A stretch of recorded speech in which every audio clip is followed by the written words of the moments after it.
Greetings, everyone. Glenn Calloway from the basement. I'm here actually responding to a thread that was started by my good friend Steve at All the World's a Stage. Steve just recently got his new turntable, and he started a video thread. What are the first three albums you would play if you got a new turntable, new CD player, whatever? Now,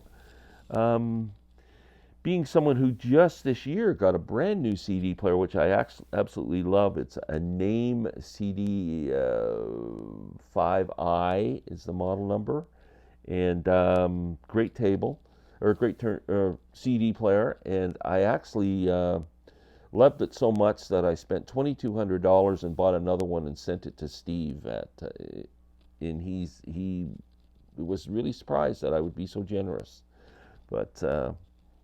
Yeah, that's me.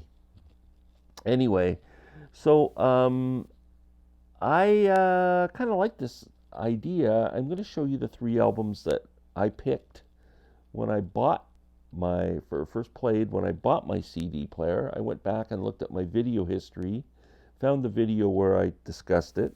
So I know these were the three I played. And I can't remember what I played when I got my newest turntable, which is a Rega P3 turntable. I absolutely love it. Got it about a year and a half ago, 2 years ago maybe.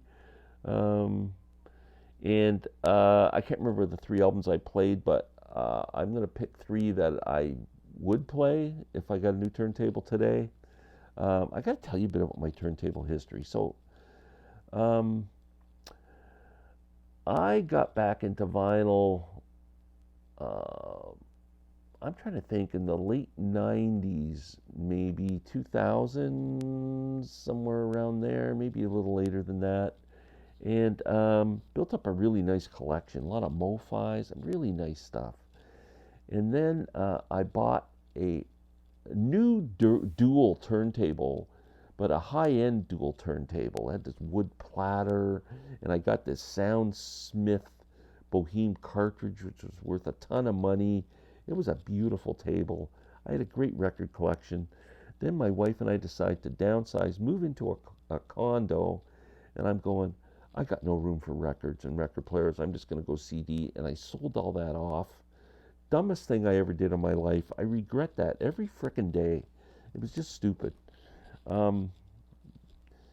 wished I had just put it in storage or something, or waited until to see if I could figure it out. So I'm out of vinyl.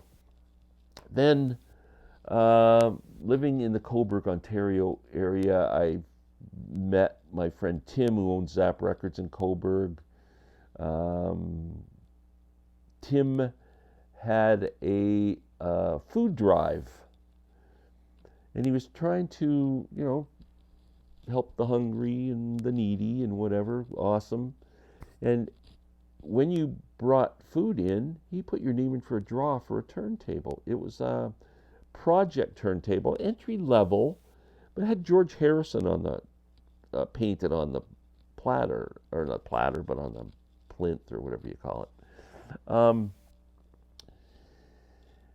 I wanted that turntable, and I was bringing in food by the caseloads. Every time I brought in food, I'd get my name put in the draw. I won the draw. I ended up with another turntable. So now I've got a turntable again. I start buying records again. And I've never looked back, and that's probably 7 years ago, 8 years ago maybe, around there. And then a couple of years ago upgraded to my Rega. So just really give it a second thought before you sell your stuff. It's regrets, man. Okay, so let's start with what I played when I got my CD player. It's a Name 5i is the model number. Beautiful player. Absolutely love it. Don't regret that at all. I sold my old Oppo, and the reason I sold just because it was getting older, and I still could get a good dollar for it. And I wanted to see if I bought a really fairly high-end CD player, if I would notice a difference losing my SACD capabilities, and I haven't missed it at all. And most of the SACDs I own have a second layer that can be played on regular CD player, so I didn't really lose out. The first CD I played surprised me because it's not one I would pick today. But it was Dark Side of the Moon, and it was the SACD, and it's coincidentally the album that Steve played on his new turntable. But I shouldn't give away his thing. You go watch his video. So Dark Side was the first one I picked. Second, I am pretty adamant that the best way to audition and show off an audio system is to use acoustic music. I think it shines through. I think it sounds way better on a system than playing like Led Zeppelin or Black Sabbath or whatever. Acoustic guitars, brass instruments, wood instruments, whatever, always sound better. Percussion, anything acoustic, trust me, sounds really good on a nice system. I picked Billy Strings Home. That was the second one I picked. Billy's in the bluegrass genre, but kind of more adventurous than that. Great guitar player. So Billy Strings Home was the second album I played. And third, a jazz album, one of my favorite jazz albums of all time. Charles Mingus, I love Charles Mingus. He's jazz, but he had some funk and soul to it and some playfulness, and he's just an incredible musician, incredible composer, and this is just an awesome album. Charles Mingus, If you're not a fan of jazz and you want to kind of dip your toe in, it's kind of a fun album to check out. Okay, vinyl. I can't remember what I played 2 years ago or a year and a half ago when I bought my turntable. I'm pretty sure this would have been one of the records, so I've just picked three that I would pick if I was getting my turntable today.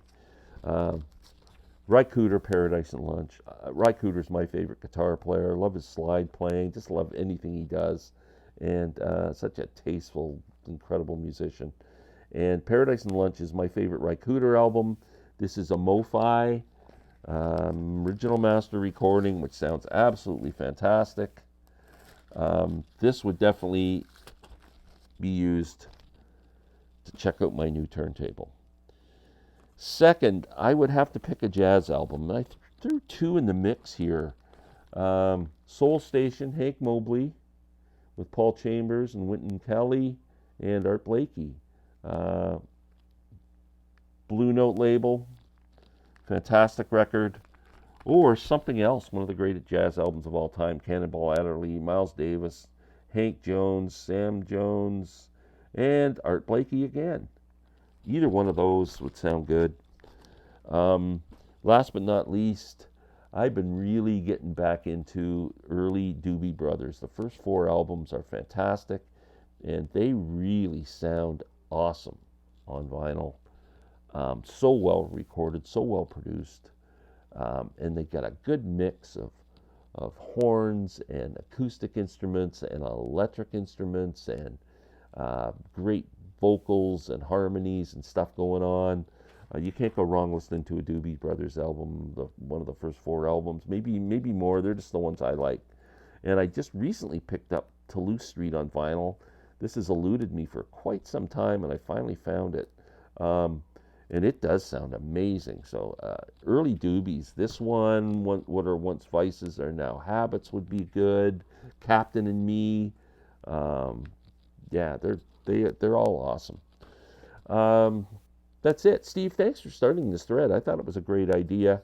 And please remember to watch our album exchange on Larry Graves' channel, Canadian Stud Muffin. And everyone have a great Saturday. Thank you.